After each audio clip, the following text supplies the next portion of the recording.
STV 상생방송 좋아요, 구독 눌러주세요. 안녕하십니까. 저는 충북대학교 안병우입니다.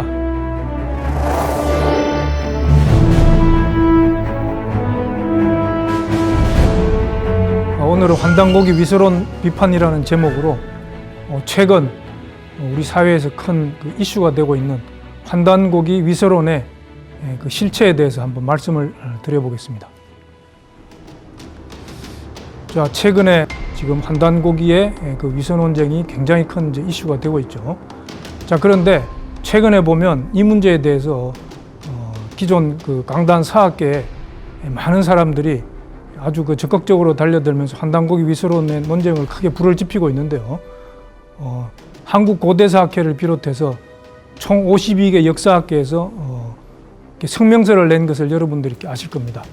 제목이 사이비 역사에 대한 역사학계와 고고학계 입장이라고 하는데, 제가 간단히 말씀드려보면은 명백한 위서인 환단고기를 바탕으로 한 사이비 역사는 부정선거론만큼이나 터무니없는 주장이다, 이제 이런 이야기를 하고 있는데요.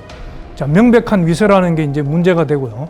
자, 사이비 역사라고 하는 게 이제 또 이 사람들이 흔히 쓰는 용어인데, 사실은 이 사람들이 말하는 이 사이비 역사라고 하는 것은 자기네들 기준이고요. 이게 이제 사실은 전혀 사리에 맞지 않습니다. 그리고 사이비 역사의 뿌리는 일본 제국주의의 대아시아주의와 맞닿아 있다. 자, 해방 이후에 친일파 인사들이 일제 대아시아주의를 모방해서 한민족의 위대한 고대사를 주창하면서 사이비 역사가 싹텄다 해서 이제 이 친일파 인사들과 같이 이렇게 엮고 있는데, 저 사람들이 주장하는 이 사이비 역사학자들이라고 하는 사람들은 그 맥이 독립운동 가들의 그 역사, 그러니까 독립운동가이면서 역사학자였던 그런 분들이 있죠. 뭐 단재 신채호 선생이라든지 뭐 여러 분들이 있습니다. 그런 분들의 맥을 사실은 이렇게 이은 건데, 그런 분들을 이렇게 친일파 인사들과 이렇게 연계시키면서 말도 안 되는 저런 주장을 하고 있는데요. 이 사람들의 이런 그 성명서의 뒷부분으로 가면 결론은 뭐냐, 연구비를 주지 마라, 이런 이야기죠. 그런 이야기가 이제 나옵니다. 그런데 사실은 이 제야사학계에서 국가로부터 어떤 연구비를 지금까지 받은 적도 없었는데 그런 이야기를 하고, 연구비 한 푼 없이 사실은 그 우리 역사를 그 뿌리를 바로 찾기 위해서 고군분투하고 있는 그런 사람들인데 그런 주장을 하고 있다는 게 이제 참 의의가 없습니다. 그래서 우리는 이런 사람들을 이제 뭐 식민사학자다, 이제 그렇게 부르고 있는데, 이들이 식민사학자라고 불릴 수밖에 없는 이유를 이들이 주장하고 있는 우리 그 고대사의 그 핵심 논쟁이 되는 그 이슈를 이렇게 간단히 살펴보면서 제가 말씀을 드리겠습니다. 크게 보면은 뭐 두 가지입니다. 여러분들 잘 아시는 이 한사군이 한반도 안에 있었다라고 하는 것이고요. 그리고 이제 소위 말하는 임나 일본 부설입니다. 이 임나 일본 부설은 삼국사기 초기 기록은 믿을 수 없다라고 하는 삼국사기 초기 기록 불신론과 연계가 되어가지고 이 두 개가 이제 같은 그 이야기인데, 하여튼 이 두 개가 한사군 제한반도설, 임나 일본 부설, 이것이 이제 우리 그 강단 사학계에서 처음부터 주장해왔고, 이것도 앞으로도 바꿀 수 없는 그러한 뭐 영원 불변의 그러한 진리처럼 이렇게 여기고 있는 그런 것입니다. 그러나 이것은 이제 굉장히 잘못됐죠.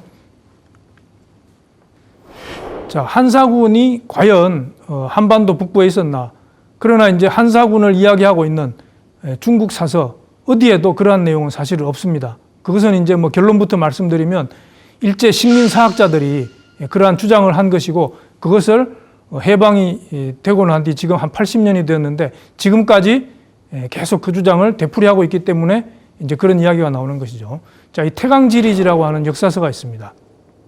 이게 이제 한나라가 망하고 삼국시대가 끝나고 서진이 이렇게 들어서면서 그때 서진에서 발간한 역사책인데요. 이 태강지리지라고 하는 책에서 이 낙랑군에 대한, 낙랑군의 위치에 대한 것을 이렇게 이야기를 하고 있는데, 그게 뭐라고 나오냐면은 낙랑군 수성현에는 갈석산이 있는데 장성이 시작되는 곳이다 해가지고 한사군에서 가장 대표적인 그 낙랑군 그 위치가 바로 이렇게 명확하게 나와 있습니다. 이것은 낙랑군에는 수성현이 있어야 되고, 수성현에는 갈석산이 있어야 되고, 갈석산은 바로 만리장성이 시작되는 곳이다 라고 하는 너무나 명확한 사실이 이렇게 분명히 나와 있는데 이런 것은 이렇게 다 무시하고 한사군이 그 낙랑군이 평양 주변에 있었다 이런 이야기를 지금도 이렇게 하고 있습니다. 자, 이 지도는요, 이게 위키피디아에 들어가면 있는 지도인데 이게 만리장성, 그레이트 월이라고 이제 하죠. 이걸 치면 바로 이 지도가 뜹니다. 이 지도를 보면 이제 아주 여러분들 한번 보세요. 뭐 노란색으로 또는 이제 주황색으로 그려져 있는 이 선이 바로 만리장성이 있는 그 위치를 표시한 것인데 이게 바로 한반도 평양까지 이렇게 내려와 있다는 것을 알 수가 있습니다. 이 굉장히 충격적인 거죠. 그런데 이 위키피디아라고 하는 곳에서 왜 이런 그 그림을 올려놨냐면은 바로 한사군이 평양 주변에 있었다라고 하는 우리나라 강단사학자들의 주장을 그대로 저것을 이렇게 반영한 것입니다. 그렇기 때문에 저 지도가 저렇게 나와 있고요.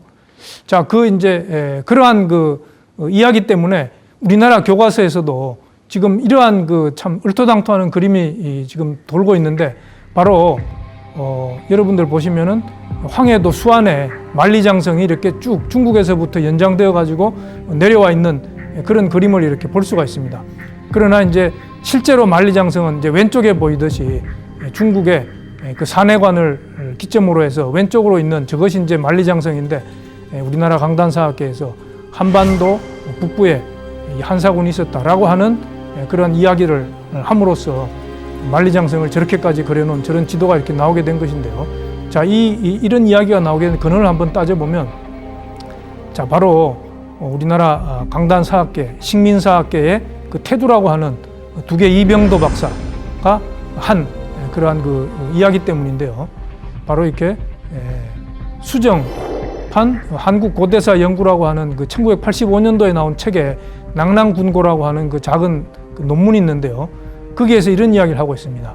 수성현 자세하지 아니하나 지금 황해도 북단에 있는 수안에 비정하고 싶다. 수안에는 승남 산천조의 요동산이라는 산명이 보이고 이제 이런 이야기를 하고 있는데 승남은 이제 동북여지 승남을 이야기하는 것입니다. 자, 그래서 황해도 수안에 비정하고 싶다. 뭐 자세하지 않다. 그런 전제를 깔면서 이 수성현, 바로 이렇게 낙랑군이 있다라고 하는 그 수성현을 이렇게 황해도 수안으로 비정을 하고 싶다 이런 이야기를 하고 있는데 이 자체가 굉장히 불확실한 그런 바탕을 깔고 있는데 그런데 이 이병도 박사의 이 이야기조차도 본인의 이야기가 아니고 바로 이병도를 가르쳤던 이나바 이와기치라고 하는 사람이 1910년도에 이 사학 잡지라고 하는 학술지에 투고한 논문에서 했던 이야기입니다. 거기 보면은 진장성의 동단, 이 동쪽 끝이라는 이야기입니다.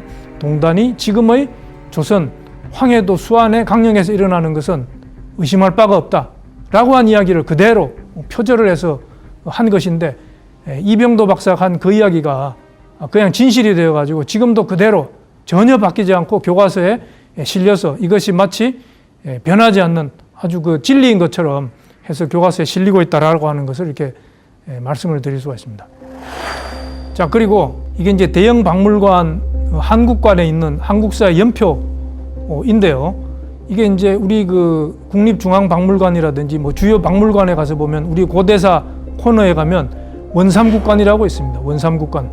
이 원삼국관이 뭐냐면 삼국시대가 들어서기 전에 원삼국이니까 이제 원삼국 시대라 그러죠. 삼국시대가 본격적으로 시작하기 전에 있었던 그러한 시대를 이제 원삼국 시대다. 이제 고고학적으로 그렇게 이야기를 하는데 이게 이제 바로 임나일본부서를 추종하기 위해서 삼국사기 초기 기록을 믿을 수 없다라고 하는 그 불신론 그것을 이제 뒷받침하기 위해서 이제 나온 그러한 정체불명의 이론인 겁니다.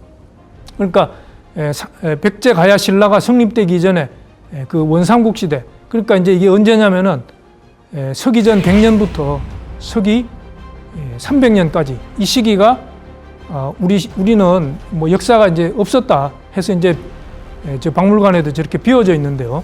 이게 이제 우리 삼국사기에 보면은 이게 고구려 백제 신라가 고구려만 하더라도 서기전 37년, 신라는 서기전 57년, 백제는 서기전 18년 이렇게 해서 분명히 그때 역사가 시작된 걸로 엄연히 기록이 되어 있는데 그것을 이렇게 무시하고 있는데 이것이 바로 일본의 식민사학을 추종한 아주 결정적인 그런 이야기가 되는 것입니다.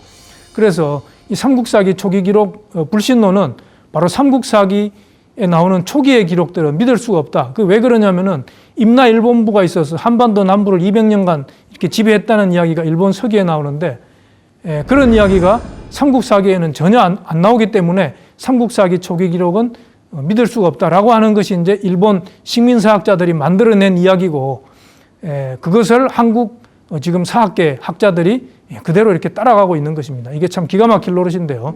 자, 이게 쓰다 소키치라고 하는 식민사학 아주 유명한 식민사학자입니다.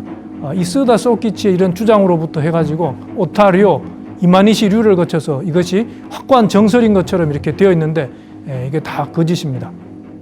자, 이마니시류가 무슨 얘기를 했냐면은 백제는 13대 근초고왕 때 뿌리 내렸기 때문에 그 이전의 역사는 믿을 수 없다라는 것입니다. 이 근초고왕이 346년부터 이렇게 제위가 시작되는데요.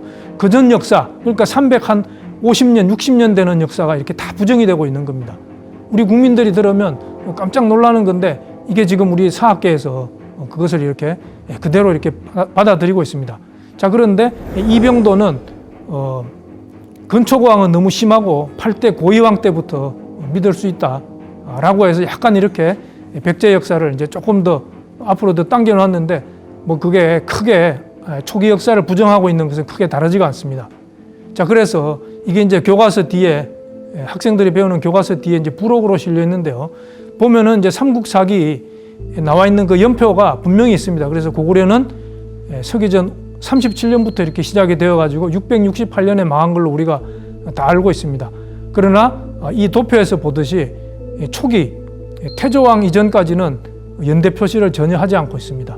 이것은 삼국사기의 초기 기록은 믿을 수가 없고 태조왕 때 와서부터야 비로소 국가 체계를 갖추었다. 그 이전의 역사는 믿을 수 없다라고 하는 것을 이야기하고 있는 것이고 백제도 마찬가지입니다.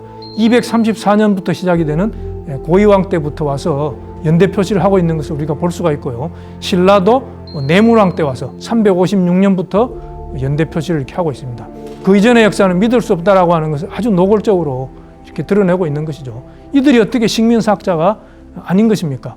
그것을 우리가 바로 이렇게 얘기를 할 수가 있는 것이죠. 자, 이 식민사학의 계보는 바로 일제 사학자들로부터 시작이 되는데요. 이 조선사 편수에 참여를 해서 바로 우리 역사를 부정하는 데 앞장섰던 우리나라 인물이 이렇게 두 사람이 있는데요. 바로 이병도 박사, 신석호 박사입니다. 이들은 우리나라가 해방되고 난 뒤에 사실은 이제 그 친일, 그 부역을 했던 그런 사람들을 이렇게 제대로 청산하지 못하고 그런 사람들을 다시 이승만 정권에서 그대로 이어받아서 썼기 때문에 이 사람들이 우리나라 학문 권력을 그대로 이렇게 다시 다 잡았죠. 이병도 박사는 서울대학교, 그리고 신석호 박사는 고려대학교 교수로 이렇게 가가지고 우리나라 역사, 그 이제 식민사학을 이 땅에 더욱더 공고하게 뿌리내리게 되는 그러한 두 사람입니다. 그래서 이 두 사람으로부터 뻗어나온 그 제자, 그 제자의 제자, 이 사람들이 지금 2세대, 3세대, 4세대를 거쳐서 5세대까지 내려와 있고 지금 이게 환단고기 위서론을 떠들고 있는 아주 극렬한 그러한 젊은 사학자들이라고 하는 사람들이 지금 5세대까지 내려와 있는 그러한 실정에 있습니다. 자, 그러면 이제 환단고기에 대한 이야기를 말씀드려 보도록 하겠습니다. 환단고기라고 하는 말을 이제 어디서 나왔냐? 이제 우리가 먼저 이걸 살펴봐야 되는데요. 자, 이 환단곡이라고 하는 책은 1911년에 운초 계연수 선생이 처음 지은 그런 말입니다. 이 법례, 머릿말에 해당되는 그런 글인데요. 거기에 보면은 이런 말을 하고 있습니다. 고기의 인용이 이련의 삼국유사로부터 시작되었으나 지금은 그 고기를 볼 수 없으므로 이제 삼성기, 단군세기, 북부여기, 태백일사를 합본하여 한 권의 책으로 만들어 환단곡이라고 한다. 자, 이게 무슨 말이냐면은 삼국사기에 곡이라고 하는 책을 인용하면서 우리가 이제 소위 말하는 그 단군신화라고 하죠. 그 부분에 이제 이야기가 나옵니다. 환인, 환웅, 단군으로 이제 나오는 그 이야기가 이렇게 나오는데 그게 바로 우리 사서 고기. 지금은 이제 고기가 이렇게 없어졌습니다. 그래서 여기도 이제 고기를 볼 수 없다. 그렇게 해서 이 고기를 인용을 해서 바로 환단고기다. 이렇게 이름을 지었다는 겁니다. 그런데 이제 이 고기라고 하는 책은 지금은 없어졌지만 이 고기가 붙은 그러한 그 사서들이 사실은 굉장히 많이 있습니다. 이런 뭐 고기라고 하는 두 글자로 된 책도 있고, 그 다음에 뭐 앞에 이제 고구려, 백제, 신라가 붙은 그러한 고기라든지 삼한고기라든지 여러 종류의 그러한 고기류의 책들이 있었다라고 하는 것이 이제 기록에 이렇게 다 있습니다. 그러니까 이제 요약을 하면 이 환단고기는 운초 계현수 선생이 1911년에 처음으로 이름을 지은 겁니다. 그러니까 환단고기라고 하는 이름은 1911년 이전에는 없었다.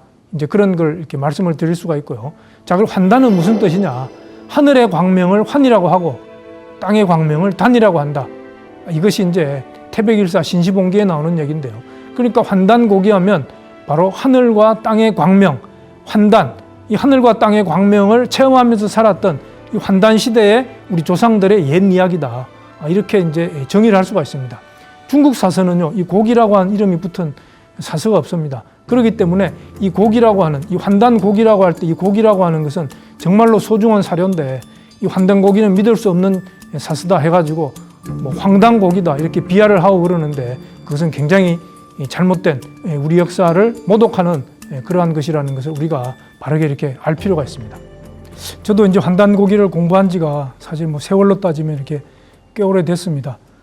뭐 환단고기 위설론을 접한 것도 저도 오래됐고요. 만일 제가 이렇게 환단고기가 위설하고 생각했다 그러면 저부터 아마 이게 먼저 걷어치웠을 겁니다. 그러나 환단고기 위설론자들의 주장은 사실은 그 진짜 이것은 정말로 그럴 수밖에 없다라고 인정할 수 있는 게 단 한 가지도 없습니다. 그것을 제가 확신하기 때문에 오늘 이 자리에 서서 이런 말씀을 드리는데요. 자, 그 중에 이제 가장 대표적인 것, 이제 오늘 근대 용어에 대해서 한번 말씀드려 보겠습니다. 자, 위설론자들이요, 환단고기에는 고대에서는 사용하지 않은 그런 근대 용어가 들어가 있기 때문에 이거는 위설일 수밖에 없다. 자, 이런 이야기를 합니다. 그런데 많은 사람들이 여기에 다 넘어갑니다. 특히 학자들이요. 뭐 그 학자들이 이제 환단고기를 이제 읽어보지 않았으니까. 그런데 이런 근대 용어가 사용됐다라고 하는 그것은 이제 굉장히 민감한 거거든요. 근대 용어가 사용됐다 그러면 고대 사서에서는 있을 수 없는 거다. 이제 그 부분에 대해서 많은 그런 인정을 하고 그러는데, 실제로 그럼 환단고기에 나오는 근대 용어라고 하는 용어들이 진정한 근대 용어냐, 그런 걸 한번 살펴볼까 하는데요. 자, 환단고기에 보면은 국가라든지 헌법, 세계, 자유, 평등, 산업, 문화, 인류, 제가 이제 이런 글자들을 여기 제시를 하고 있는데요. 여러분들은 이 글자들이 근대 용어라고 생각하십니까? 얼핏 생각하면 그런 생각이 들 거예요. 그러나 이것이 다 고대에 이렇게 사용된 그런 용례들이 있고, 제가 이제 오늘 그런 말씀을 드리는데, 근대 용어는 어떻게 만들어졌는가, 이걸 제가 한번 먼저 살펴볼까 하는데요. 자, 일본 메이지 시대 때, 그러니까 1868년에 이제 메이지 그 유신이 있었지 않습니까? 막부를 무너뜨리고 왕정으로 다시 이렇게 복구한 건데, 자, 그 메이지 시대가 바로 1868년 그 전후로 이제 서구 문물, 물론 이제 그 전부터 들어왔습니다.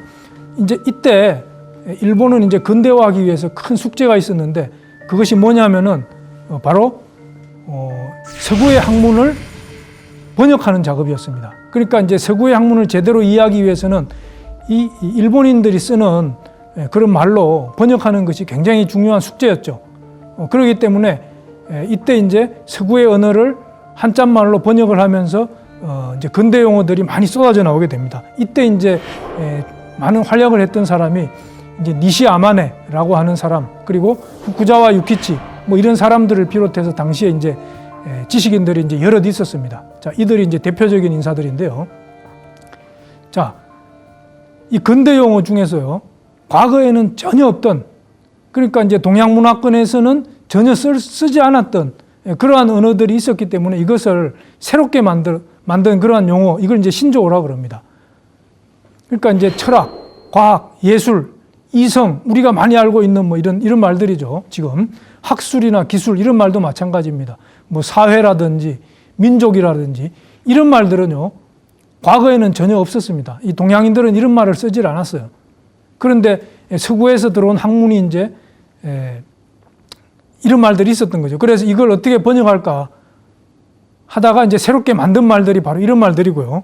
그러나 그 반면에, 자, 모든 것을 새롭게 말을 만들어낼 수가 없기 때문에 과거에 써오던 말들을 차용을 해서 그걸 대체해서 쓰는 그런 방법도 이렇게 사용을 했습니다. 그래서 이제 이 두 번째 예에 해당되는 것이 바로 자연이라든지 종교라든지 헌법, 문화, 뭐 문명 이런 말들이었습니다. 그러니까 이제 중요한 게 바로 이 둘을 바로 구분을 해야 된다는 겁니다. 자, 먼저 철학이라는 말을 한번 살펴볼까요? 영어로 philosophy라고 그러죠. 필과 소피아가 이렇게 합쳐진 말인데 필은 좋아한다는 뜻이고요. 소피아는 지혜란 뜻입니다. 그러니까 필로소피의 원뜻은 지혜를 사랑하다 이런 뜻이죠. 그런데 이것을 어떻게 번역을 할 것인가? 이제 이것이 이제 굉장히 어려운 문제죠. 그래서 동양에서는 원래 이제 지혜로운 사람을 철인이라고 그랬습니다. 그래서 그 철자를 따오고 그리고 학문이라고 하는 학자를 따와서 그리고 그 지혜로워지기를 바란다. 그 바랄 희자를 써서 처음에 이제 니시아 마네가 희철학이다. 이런 말을 이렇게 만들어냈습니다. 그랬다가 시간이 지나면서 희자는 떨어져 나가고 철학이라는 말로 이렇게 굳어진 거죠. 그러니까 이 필로소피, 철학이라는 말은 신조어죠. 신조어. 과거에는 어디에도 안 나오던 전혀 사용하지 않았던 그런 신조어가 분명합니다. 자, 그리고 과학이라는 말. 오늘날은 이 과학이라는 말이 아주 보편적으로 많이 사용됩니다. 자, 그러나 이 과학도요, 이 사이언스지 않습니까? 이 사이언스는 라틴어 스키엔티아라는 말에서 왔는데요. 원래 이 스키엔티아는 무슨 뜻이냐? 알미란 뜻이에요. 암. 지식이란 뜻이죠. 그런데 이 사이언스를 그냥 뭐 알미다, 지식이다 이렇게 번역하기가 못하니까 이것도 굉장히 고민했습니다. 그런데 당시에 대학에 나오는 이 경물, 이것이 이제 사실은 아주 적절한 말로 처음에 이렇게 사용이 되었죠. 경물이라는 말은 뭐 우리가 좀 어려울 수도 있는데 사물의 이치를 궁구한다 이런 뜻으로 사이언스라는 말에 사실 아주 부합되는 말입니다. 그런데 경물은 사라지고 과학이라는 말로 이렇게 결국은 사용되게 되었는데 이 과학이라고 할 때 과자는 세분화한다 이런 뜻이에요. 우리가 과목이라고 그러지 않습니까? 그러니까 과목할 때 과자고 학은 이제 학문이죠. 그러니까 서양 학문은 동양 학문에 비해서 굉장히 세분화되어 있더라. 전공별로 아주 다양하게 나누어져 있기 때문에 그냥 그 특징을 빌어서 이제 과학이다 이런 말로 번역을 했는데 사실은 사이언스가 가지고 있는 그 원뜻과 이렇게 우리가 비교해서 생각해 본다 그러면 이거야말로 정말 황당한 번역이다. 그렇게 이제 우리가 알 수가 있고 그래서 이 과학은 신조어로서 근대 이전 고대에서는 전혀 이제 사용하지 않았던 그 완전한 근대 용어가 되는 거죠. 자, 네이처, 자연이라는 말. 이 자연이라는 말은요, 네이처라는 말을 어떻게 번역할까 하다가 자연이라는 말로 바꿨는데 네이처의 원래 뜻은 사물의 본질이라는 뜻도 있고 인간의 본성이라는 뜻도 있고 그리고 물리적인 우주 이런 뜻도 있습니다. 그런데 이 말은 자연으로 번역을 했지만 자연이라는 말 자체는 원래 이 동양 문화권에서 쓰던 말이었습니다. 그래서 스스로 자자, 그러할 연자. 그러니까 스스로 그러하다 라는 뜻으로 자연이라는 말을 이렇게 써왔죠. 그랬는데 이 네이처라는 말을 새롭게 번역하는 게 어려워서 자연이라는 말을 그대로 끌어와서 이 네이처라는 말을 대체하는 그런 말로 번역한 말로 이렇게 쓰게 된 거죠. 그러니까 이제 이것이 원래 스스로 그렇다라고 하는 자연이었는데 이것을 이제 네이처라는 번역으로 사용되면서부터 인간이 만든 문화나 도시의 바깥 영역을 통틀어서 하는 그런 뜻하는 말로 자연이라는 말로 이렇게 쓰게 된 겁니다. 그러니까 자연이라는 말은 원래부터 있었지만 이것은 네이처를 번역하면서 뜻을 이렇게 바꾸어서 쓰게 된 그런 말이다. 그러니까 이제 이 네이처의 자연의 용법을 이렇게 보면은 노자도덕경 25장에 인법지하고 지법천하고 천법도하고 도법자연이다. 이 노자도덕경 공부한 사람은 누구나 아는 아주 유명한 말입니다. 사람은 땅을 본받고 땅은 하늘을 본받고 하늘은 도를 본받고 도는 스스로 그러함을 본받는다. 자, 이 자연을요, 오늘날 우리가 이해하는 그런 산이나 강과 같은 그런 뜻으로 번역한다 그러면 도는 강을 본받는다. 이 말이 안 되는 거죠. 그러니까 도법 자연이라고 할 때 저건 무슨 뜻이냐? 도는 스스로 그러함을 본받는다. 라고 하는 것입니다. 그러니까 이 자연이라는 말이 근대 용어가 아니라는 거죠. 근대 용어이긴 하지만 예전부터 써오던 말을 이렇게 새롭게 다른 뜻으로 사용하게 된 거다. 자, 그렇게 알 수가 있고요. 자, 이 종교는 그럼 근대 용어냐? 이 반은 맞고 반은 틀린 이야기입니다. 왜냐하면은 종교라는 말도 원래 과거에 있었던 말입니다. 그런데 서구 문물이 들어오면서 이 릴리전이라는 말이 들어왔는데 이 릴리전을 어떻게 번역할까? 이게 너무 어려웠던 겁니다. 당시 지식인들한테. 그런데 이 릴리전은 렐리기오라는 그 라틴어가 이제 어원인데요. 이 원뜻이 재결합입니다. 그러면 릴리전을 재결합이라는 말로 번역을 해야 되냐? 말이 안 되거든요. 그러니까 이걸 고민하던 지식인들이 불교를 뜻하던 종교, 그러니까 종이라고 하는 것은 부처님의 가르침을 말하는 거고요. 그리고 그 가르침을 설명하는 그걸 글로 써놓은 그걸 이렇게 교라고 했던 겁니다. 그러니까 종은 부처님의 원래 가르침이고 교라고 하는 것은 그 제자들의 그러한 그 진리의 가르침 뭐 그런 식으로 이제 우리가 이해할 수 있는데 이것이 이제 영명연수 선사가 쓴 종경록에 보면은 종교지지라고 하는 말로 이렇게 되어 있습니다. 그래서 종과 교가 하나로 만나는 자리를 종교지지다 그런 뜻으로 이렇게 쓴 겁니다. 그런데 이 릴리전을 번역하는 과정에서 엉뚱하게 불교를 뜻하는 종교라는 말로 이렇게 번역을 하면서 이것이 뜻이 바뀌어가지고 오늘날 유교, 불교, 기독교 이런 이런 개별적인 종교를 뜻하는 그러한 유개념으로서 오늘날 우리가 사용하고 있는데 이것도 근대 용어인 듯하지만 과거에 있었던 그러한 말이다. 우리가 이제 근대 용어의 그 형성 이런 면이 있다는 것을 제가 이렇게 강조를 드리는 겁니다. 자, 문화라는 말도 마찬가지죠. 원래 이제 컬처라는 말인데 이것은 이제 뭐 농업에서 경작한다, 재배한다, 뭐 배양한다 이런 뜻입니다.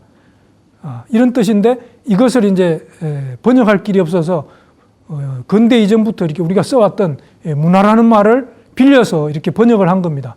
그러면 문화는 원래 문치교화다 또는 이문교화다 이걸 줄여서 문화라는 말로 이렇게 썼습니다. 그러니까 글과 예약으로서 백성들을 가르치고 다스린다.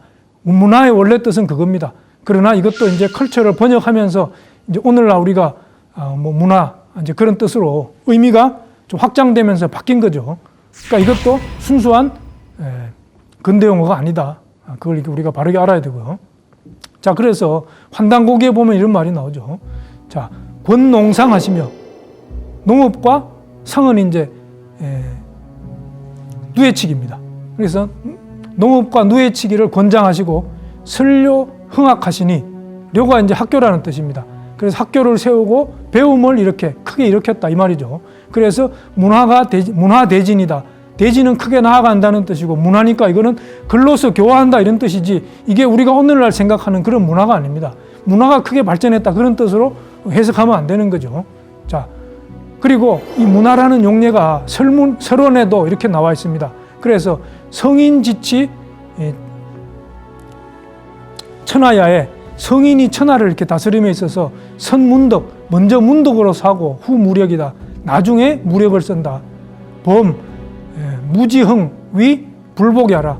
무로서 이렇게 했는데 복종을 하지 않기 때문에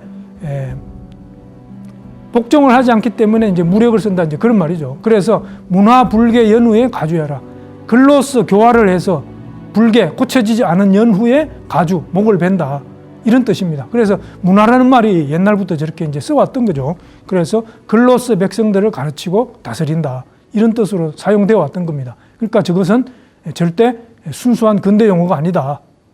그런 말씀을 드릴 수가 있고요. 자, 태백일사에 보면은 한 문장이에요. 자, 자유, 평등, 헌법, 국가. 자, 위서론자들이 근대 용어라고 하는 이 많은 용어들이 한꺼번에 이렇게 쏟아져 나옵니다. 자, 이런 용어들은요. 자, 하나하나 제가 말씀을 드리겠습니다. 이게 순수한 근대 용어가 아니라는 겁니다. 자유라고 하면은요. 스스로 자자의 말미암을 유자입니다. 이게 옛날부터 있었단 말이에요.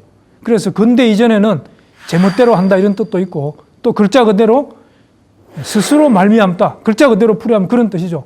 그러니까 나로부터 말미암는다. 지금 나한테 벌어진 일, 나한테 생긴 일은 나로부터 말미암는다. 내가 한 행동의 결과다. 이제 그런 뜻입니다.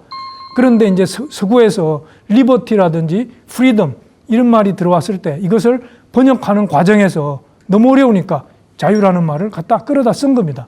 그래서 이것이 이제 자유라는 말로 번역을 하면서 속박으로부터 벗어난 상태, 이 자유로운 상태, 오늘날 이렇게 사용을 하고 있는데 이것은 뭐 과거에 자유라는 말을 사용한 용례가 불교 경전에 이렇게 굉장히 많이 나오고요. 후한서에서도 거취 자유다. 이런 말이 이렇게 분명히 나오고 있습니다. 조선왕조 실록에도 자유라는 말이 나와요. 자, 이런 말을 들을 수가 있고요. 평등도 마찬가지입니다. 그래서 이제 영어로는 이퀄리티라고 그러는데 근대 이전에는 공동체 내부의 수평적 관계나 통치자가 백성들을 공평하게 대하는 자애로운 차별을 의미한다.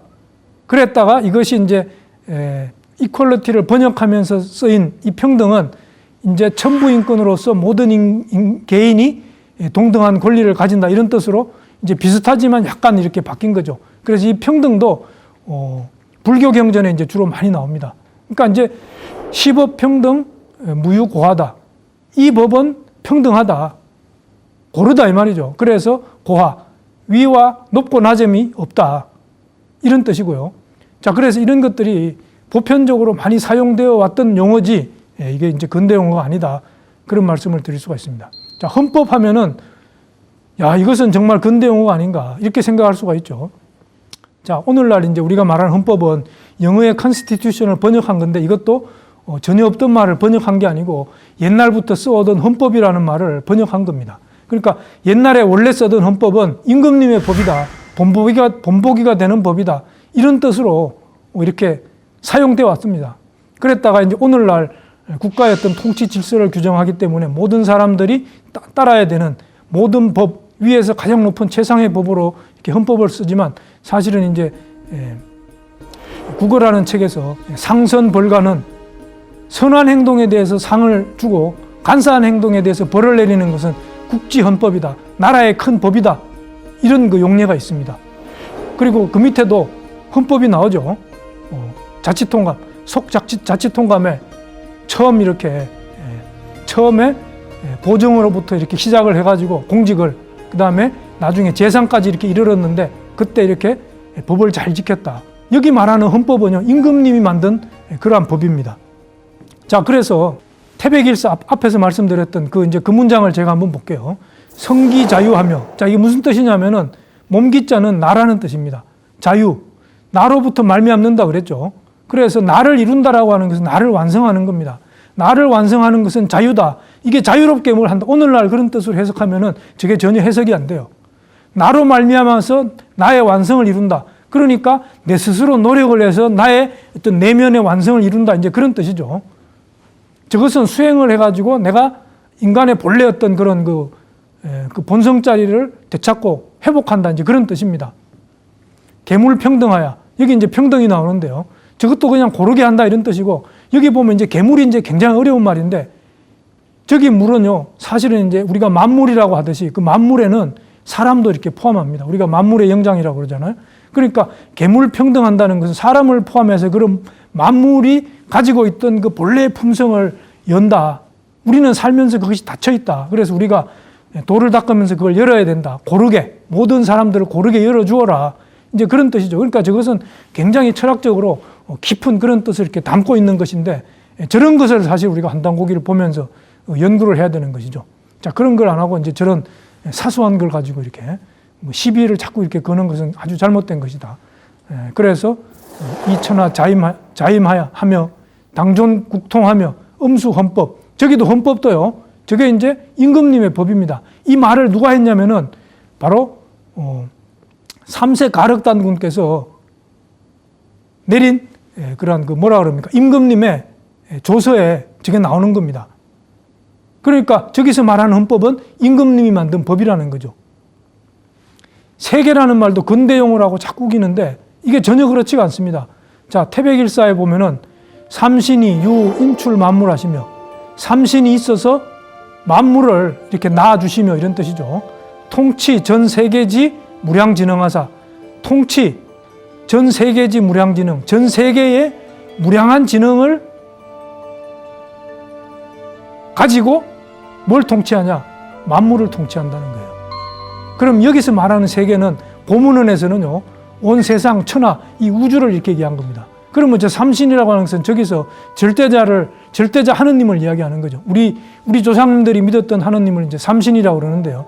그 삼신이 통치하는 그 범위 대상이니까 저것은 우주라는 뜻이죠. 우주. 오늘날 말하는 그 월드라는 뜻이 아닙니다. 그 밑에도 마찬가지예요. 단군이 단공무이하사 좌정세계 하시며, 저 좌정세계인데, 저 좌정세계, 좌정하면 이제 앉는다 이런 말이거든요. 바르게 앉는다. 저게 세계, 저 어려운 말이에요. 저게 이제 오늘날 월드를 뜻하는 그런 말이 아니고, 천하, 우주, 이런 뜻을 이렇게 의미하는 거다. 그 뒤에 이제 이어지는 현묘득도하시며 접하군생하실세, 이런 말들 우리가 연결해서 해석을 해본다 그러면 그게 이제 오늘날 월드를 뜻하는 말이 아니다. 그러니까 저 세계가 근대 용어가 아닙니다. 자, 뭐 예를 들어 보면은 삼일신고에 제 4장이 이제 4장 그 장 이름이 세계입니다. 세계. 그러니까 세계가 저렇게 많이 나와요. 그럼 이 삼일신고는 환단고개만 있냐? 그렇지 않죠. 오늘날 전해지고 있는 삼일신고는 세계의 그러한 전승 계보가 있습니다. 그러니까 거기에 모두 저렇게 똑같이 나오는 거죠. 그러니까 저게 이제 근대 용어가 절대 아니다. 자, 인류라는 말도 마찬가지입니다. 이 고전에서는 오늘날은 이제 뭐 인종이다, 인류다 해가지고 전 세계 사람들을 말하는 거지만 옛날에는 그냥 사람이라는 말로 이렇게 썼습니다. 그래서 장자에도 보면은 저렇게 생물 애지하고 인류 비지다. 자, 생물은 그것을 애통해하고 사람은 그것을 슬퍼한다. 이제 그런 뜻이죠. 인류는 사람이란 뜻으로 저렇게 고전에서 흔히 쓰이던 그런 말이었습니다. 자, 이 산업이라는 말도요. 서구에서 이제 인더스트리라는 말이 들어와가지고 이걸 번역할 때 굉장히 어려움을 겪었습니다. 그래서 이렇게 뭔가 이렇게 새로운 말을 만들어야 되는데 너무 어려워가지고 고전에 있던 말, 산업이라는 말을 그냥 빌려다가 이렇게 쓴 겁니다. 그래서 한비자에도 보면은 분명히 저렇게 산업이라는 말이 저렇게 등장을 하고 있습니다. 저기서는 생산을 하는 그런 업이다 이런 뜻도 되고 자기의 재산이다 이런 뜻으로 산업이라는 말을 이렇게 사용을 하고 있고요. 자, 사기의 소진열전에도 저 산업이라는 말이 이렇게 나옵니다. 주나라 사람의 풍속에는 생업을 경영하고 공상업에 힘써 10분의 2의 이익을 추구하는 것을 임무로 삼는다 라고 할 때 저 산업이 나오는데 저기 산업은 바로 이렇게 생업을 뜻하는 거죠. 자, 근대 용어 문제는 이 정도로 정리하고요. 자, 위서론자들이 또 이런 말을 합니다. 박은식이 한국 통사에서 서문을 이렇게 인용을 해서, 그러니까 박은식 선생이 이제 한국 통사라고 하는 책을 썼는데 그 서문에 구규형 사유혼이라는 말이 이렇게 나온다. 그러니까 행촌 이암 선생이 쓴 단군세기의 구규형 사유혼은 박은식의 한국 통사의 서문을 표절한 거다. 그런데 한국 통사는 1915년에 나온 책이니까 단군세기는 그 이후에 쓰여진 책이다. 이런 주장을 하는데 이것도 전혀 사실과 다른 이야기고요. 이게 이제 굉장히 문제가 많습니다. 왜냐하면은 자, 위에 보면은 자, 빨간 표시로 제가 해놨죠. 구규형하고 사유혼하니. 자, 저기서 유자는 같다 이런 뜻입니다. 그러니까 나라는 형체와 같고 우리의 몸을 얘기하는 겁니다. 사유혼, 역사는 우리의 혼과 같으니 형과 실혼 이보호와 우리의 정신을 잃고서 몸뚱이를 어떻게 우리가 보존할 수 있겠는가 이제 그런 뜻이죠. 바로 여기서 구규형하고 사유혼하니 이런 말을 썼는데 이것이 이제 한국 통사를 베꼈다 그런 주장인데 자, 한번 보세요. 자, 한국 통사 서문에 이렇게 나옵니다. 고인이 운 국가멸이나 사불가멸이니 진 국형야요 사신이 아니라. 자, 옛사람이 이르기를 나라는 없어질 수 있으나 역사는 없어질 수 없다고 하였으니 그것은 나라는 형체이고 역사는 정신이기 때문이다. 자, 여기 보면은 뭐예요?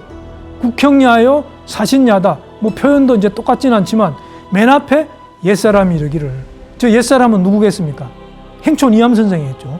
그러니까 박은식 선생도 옛사람이 한 거지 내가 한 것이 아니다라고 하는 것을 분명히 하고 있는데 옛사람이 이르기를 저 말은 빼버리고 이제 저런 식으로 악의적인 그런 주장을 하고 있다는 겁니다. 그러니까 위서론자들의 그 속내를 우리가 저런 거 하나만 보더라도 얼마나 음흉하냐 그걸 단번에 이렇게 느낄 수가 있는 거죠. 자, 단군세기 서문에 보면은요 잠청배라는 말이 나옵니다. 잠청배. 그런데 이제 저게 몰래 잠자고 맑을 청자고 이제 물이 배자니까 이것은 몰래 청나라와 내통한 물이다라는 뜻으로 청일전쟁 이후에 근대에 생겨난 말이다. 조선의 그런 관료 중에서 몰래 청나라와 내통해서 청나라 편든 무리를 잠청배라고 했다. 저거는 근대 용어다라고 이야기하는데 저거야말로 정말로 이렇게 잘못된 말입니다. 그래서 제가 찾아봤어요. 근대 용어인지, 근대에 일본 사람들이 저런 말을 한 적이 있는지, 그러니까 전혀 그런 말을 쓴 적이 없습니다. 그러니까 저것은 전적으로 저런 말 한 사람이 개인적인 생각으로 저런 거를 이렇게 지어낸 이야기다. 그거밖에 안 되는 거죠.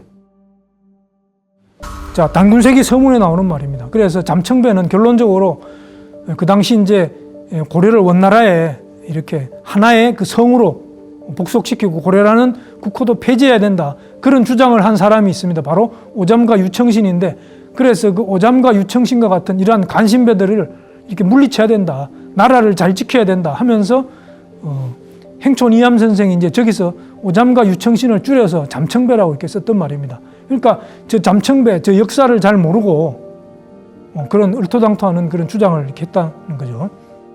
자, 그래서 이제 제가 이렇게 전체적으로 말씀을 드렸는데, 환단고기 위서론자들의 주장은 점점 더 이렇게 강력해지고 있지만, 결국은 환단고기가 진서가 되면 자기네들의 존립 근거가 이렇게 다 무너질 수밖에 없는 그런 상황이기 때문에 위서로 만들기 위한 위서론이다. 모든 이야기들이. 그래서 그들이 주장하는 모든 위서론의 이야기들은 근거가 제가 처음에 말씀드렸듯이 전혀 근거가 없는 그런 이야기들에 불과하다. 그런 이야기들을 마지막으로 강조하면서 제 이야기들을 모두 마치겠습니다. 감사합니다.